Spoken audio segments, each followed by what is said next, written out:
ওদিকে অবশ্য পিপা বাগান আছে, সেই জন্য বক্সগুলো কিন্তু এখানে রেখে গেছে। আমি মৌমাছি বক্সে হাত দিয়ে দেখছিলাম যে মৌমাছি আসলে কিছু করে কিনা। আসলে মৌমাছি কিছু করে না, তো মৌমাছির মধুগুলো এখানে সংরক্ষণ করে। প্রত্যেকটা বক্সে কিন্তু মৌমাছি আছে।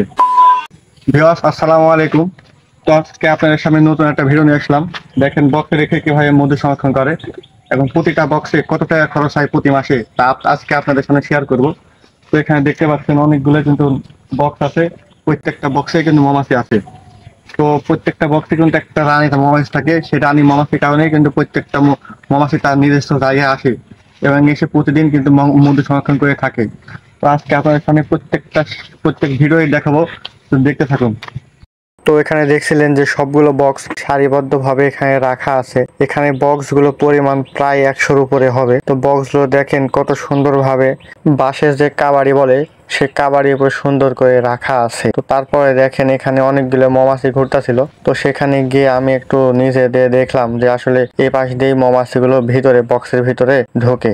তারপরে আসুন আপনাদেরকে একটু দেখাই বক্সের ভিতরে মৌমাছি কি অবস্থায় আছে। তো তারপরে আমি খুললাম, খোলার পরে দেখেন মৌমাছিগুলো একদিকে ঢাল হয়ে আছে আর এখানে একটু বোতল দেওয়া আছে, যে বোতলের ভিতরে প্রতিদিন চিনি দিয়ে রেখে যায়। তো আমি একটু হাত দিচ্ছিলাম যে আসলে কামড়ায় কিনা। তো এইসব মৌমাছি আসলে কামড় দেয় না সেরকম ভাবে। তো একটু কাছ থেকে দেখেন যে এর ভিতরে কিন্তু চিনি দিয়ে যায়, দেওয়ার পরে এখান থেকে মধু সংরক্ষণ করে তারা।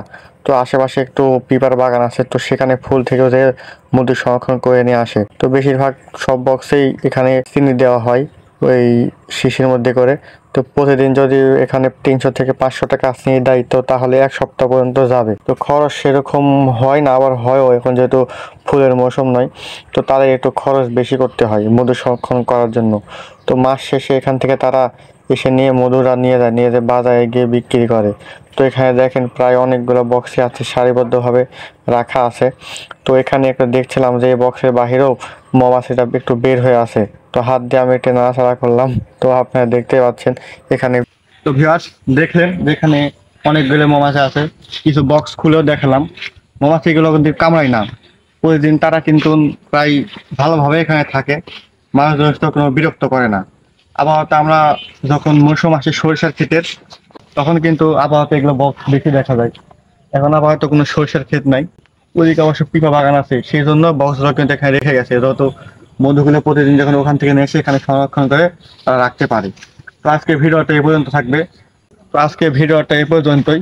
যারা নতুন আসবেন তারা চ্যানেলটি সাবস্ক্রাইব করবেন, আর যারা পুরাতন আছেন তারা লাইক কমেন্ট করে ভিডিওটা শেয়ার করে দিবেন। সবাই ভালো থাকবেন এবং সুস্থ থাকবেন। আসসালামু আলাইকুম।